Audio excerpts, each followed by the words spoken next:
Hey team, I wanted to show you really quickly how you can easily create your own event banners or group banners for Facebook on the app called Canva. So if you don't already have Canva, you need to set that up by creating your own login. It's a free program that you can use either on your desktop or laptop computer, or you can also download an app for your phone. So I primarily use it on my home computer because it allows a lot more options and flexibility. So get that set up. Once I have created images on my computer, it's a lot easier to edit them from my phone versus creating them from scratch on my phone. So set that up. Facebook is constantly changing their dimensions. So whenever I go to create either an event banner or a group banner, if I've noticed the size is changing recently, I always check what the current sizes are. A quick Google search can bring that up. So right here is a really great resource. This is louiseM.com, and she has a really great layout of what the dimensions are. So I looked at that, and we're gonna go with this one here, Seen on Desktop Event. So it's 1250 by 656. When you are in Canva, you're going to click Use Custom Dimensions. It does provide some dimensions for Facebook already, but I don't trust them and they're much smaller, and so I want a more clear picture. I don't want something that's going to be really grainy and just a fuzzy image. So 1250 by 656 design. When it pulls this up, it's going to just have a blank image because I'm not starting from one of their preset layouts, but it gives you all of these options to set up a layout. So this makes it really, really simple.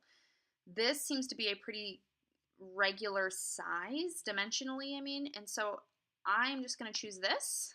I like these little two place savers.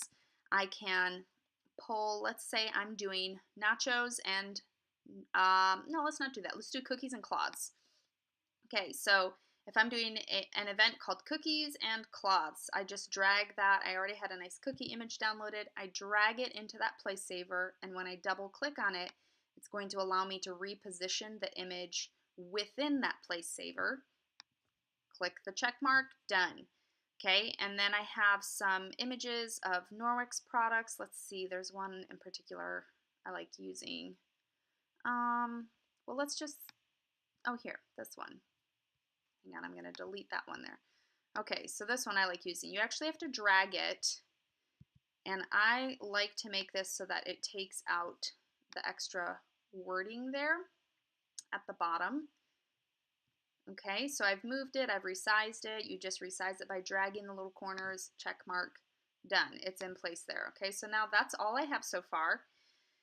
I want to add an element. I'm going to use this little shape thing here, and it gives me some fun little shape options.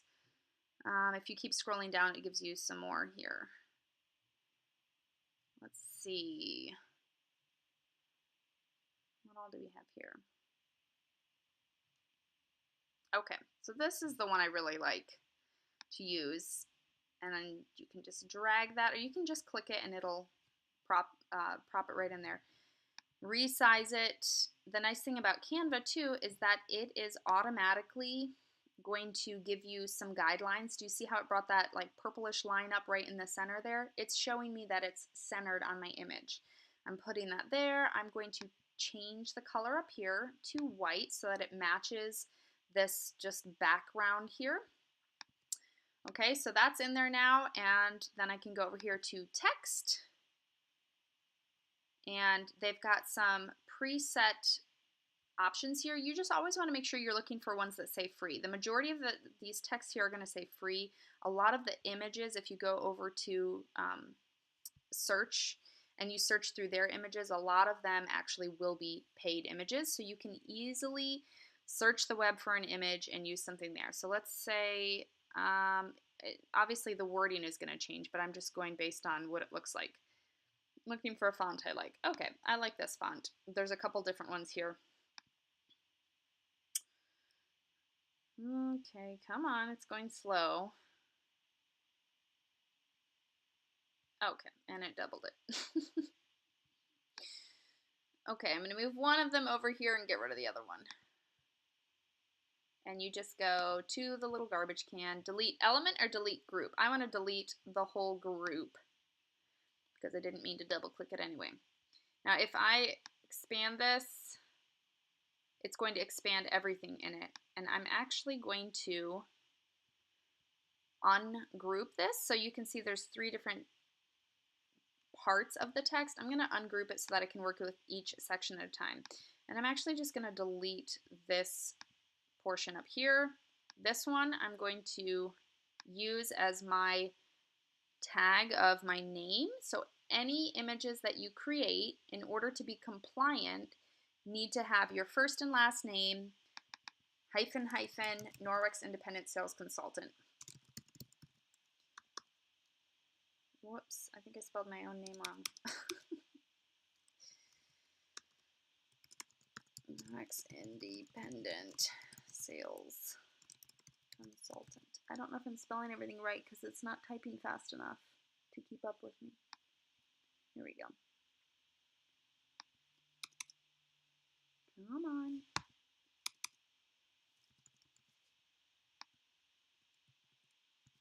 Okay, there, that's all there now. Sometimes you have to click on the text and then kind of hover over it till you see the 4-way arrows in order to move it with your keypad. So right now I'm using the arrows on my actual keyboard to move it to where I want it so I can get a little bit more refined positioning. Okay, so there's my name. I don't want it super dark like that. I'm going to make it a little bit lighter because it doesn't need to be obnoxious. And then this is going to say cookies and cloths. And then I want to change it to, let's see, I like that font. I'm going to change the color to something that is more in keeping with the cookies over there. Let's just do this brown color here. Okay. Okay, that's already centered. So now I can just change the size of the font. You can also adjust the spacing, and I'm going to make it bigger font, a bigger line height, and slightly tighter on the letter spacing. And then I can just move this until it's exactly where I want it. And you see it shows me right there that it's centered again, but it is not fitting in there. So let's change this to 62 and get it more centered. Okay, that looks good enough. Okay, so that's kind of it, and then you can save it up here. You can change the title of it here, so cookies and cloths. And then here's where you're actually going to be able to utilize it.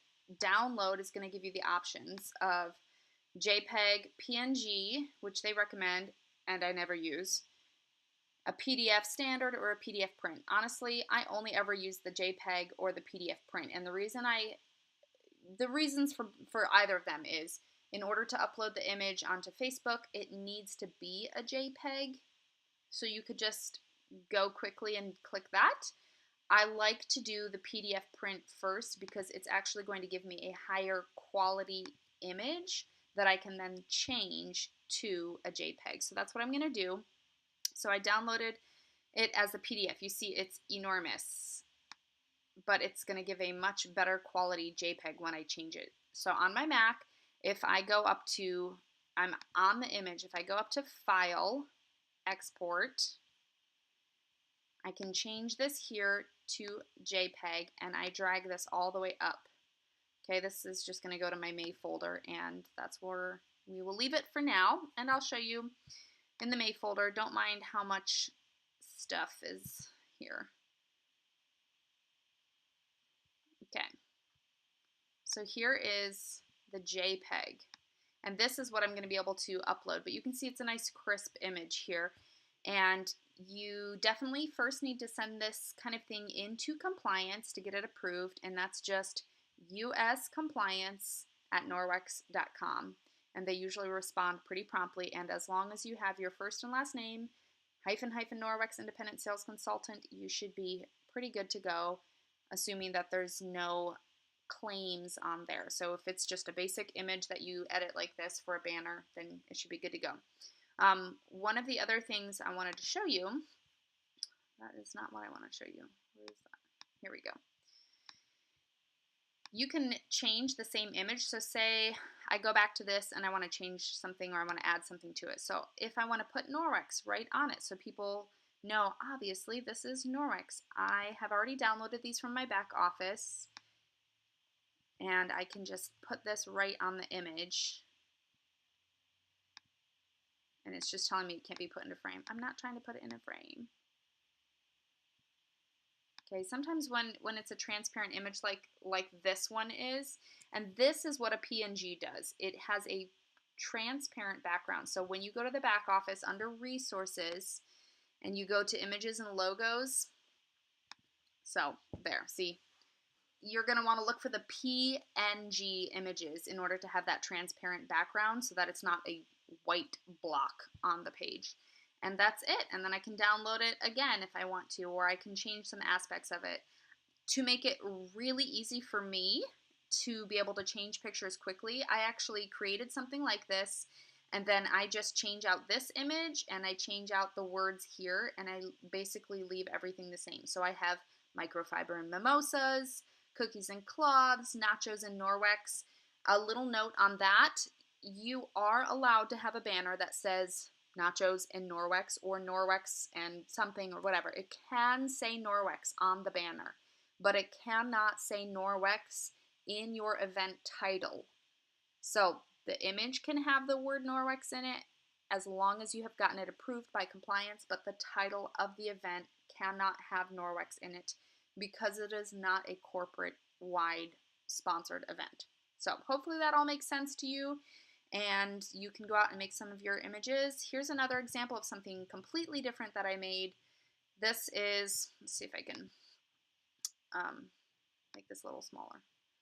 Okay, so you can see this is just another image that I made and had approved that I like to use for my Facebook parties. So there's a lot of fun things that you can do with Canva, but that's kind of all I'm going to show you for now.